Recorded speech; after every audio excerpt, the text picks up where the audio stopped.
సాక్షిలో ఏదైతే పల్నాడులో జిల్లా వినుకొండలో రషీద్ హత్య ఘటన రాష్ట్ర వ్యాప్తంగా సంచలనంగా మారింది.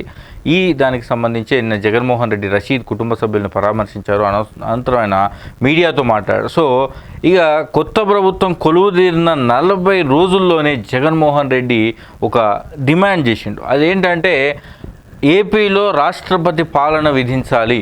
సో ఇది చాలా ఇక కాంప్లికేటెడ్ ఇష్యూ. ఎందుకంటే రాష్ట్రపతి పాలన విధించాలి అన్న డిమాండ్ రావడం అంటేనే ఆ ప్రభుత్వం మీద ఏ స్థాయిలో ఆ ప్రభుత్వం నిర్బంధకాండ కొనసాగిస్తుందో మనం చెప్పొచ్చు. ఎందుకంటే ఏపీలో కొత్త ప్రభుత్వం కొలువుదీరిన తర్వాతనే ఇట్లాంటి ఎందుకంటే గతంలో జగన్మోహన్ రెడ్డి ఉన్నప్పుడు చాలా అరాచకం చేసిండు, అప్రజాస్వామికంగా ఉన్నాడని చెప్పి వీళ్ళు ఆరోపించారు. కానీ సేమ్ చంద్రబాబు నాయుడు పవర్లోకి వచ్చిన తర్వాత కూడా అదే పరిస్థితి కనిపిస్తుంది అనేది మనకు అర్థమవుతుంది. సో దీంతో హత్యలు, కిడ్నాప్లు, వైసీపీ వాళ్ళు భయభ్రాంతులకు గురై వెళ్ళిపోవడాలు ఇవన్నీ చూస్తుంటే డైరెక్ట్గా ఇప్పుడు జగన్మోహన్ రెడ్డి రాష్ట్రపతి పాలన విధించాలి అనే డిమాండ్ చేయడం అనేది చర్చనీయాంశమైంది. మరి నిజంగానే రాష్ట్రంలో అంత దారుణమైనటువంటి పరిస్థితులు ఉన్నాయా?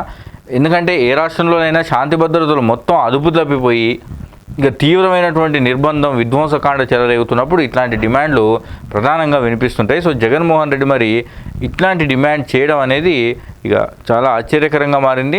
రాష్ట్రంలో అరాచక పాలన నడుస్తుంది, రాష్ట్రపతి పాలన విధించాలి, రాష్ట్రపతి, ప్రధాని, హోంమంత్రికి ఆధారాలతో సహా నివేదిస్తాం.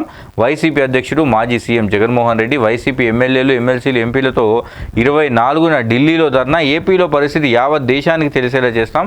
రాష్ట్రంలో 45 రోజులుగా పూర్తిగా శాంతి భద్రతలు క్షీణించాయి. అసెంబ్లీ వేదికగా గవర్నర్ ప్రసంగం సమయంలో నిలదీస్తాను. నెలన్నరలో 36 రాజకీయ హత్యలు, 300కు పైగా హత్యాయత్నాలు జరిగినాయి. టీడీపీ నేతల వేధింపులతో 45 మంది ఆత్మహత్య చేసుకున్నారు. 560 ప్రైవేటు, 490 ప్రభుత్వ ఆస్తులు ధ్వంసమైనవి. ఇండ్లలో చొరబడి దాడులు, విధ్వంసాలు జరిగినాయి. వినుకొండలో సామాన్యుడైన రషీద్ దారుణ హత్య.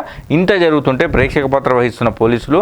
ఈనాడు, ఆంధ్రజ్యోతి, టీవీ5 దిగజారుడు రాతలు. మా ప్రభుత్వంలో టీడీపీ వాళ్ళను చంపండని, వారికి పథకాలు ఇవ్వొద్దని మేము చెప్పలేదు అని జగన్మోహన్ రెడ్డి అంటున్నాడు.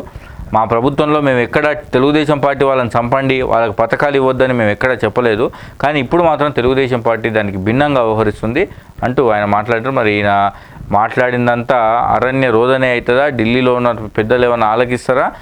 ఎందుకంటే ఇలా ఏపీలో పరోక్షంగా ఎన్డీఏ సర్కారే, పరోక్షంగా కాదు ప్రత్యక్షంగా ఎన్డీఏ సర్కార్ అధికారంలో ఉన్నట్టే. కేంద్రంలో వాళ్ళే అధికారంలో ఉన్నారు, రాష్ట్రంలో కూడా వాళ్ళే అధికారంలో ఉన్నారు. మరి అలాంటి పార్టీ జగన్మోహన్ రెడ్డి చేసిన విజ్ఞప్తిని ఎంతవరకు వింటుందో తెలియదు. కానీ జగన్మోహన్ రెడ్డి ఉద్దేశం ఏంటంటే వైసీపీకి సంబంధించిన ఎమ్మెల్యేలు, ఎమ్మెల్సీలు, ఆ పార్టీకి సంబంధించినటువంటి ఎంపీలు, కీలక నేతలు మొత్తాన్ని ఒకేసారి ఢిల్లీకి తరలించి అక్కడ జంతర్ మంతర్ వద్ద ఒక దీక్ష చేసి ఆంధ్రప్రదేశ్లో ఈ పరిస్థితి ఉంది అని ఢిల్లీ వేదికగా ఆందోళన చేస్తే ఇది మొత్తం దేశానికి తెలుస్తుంది.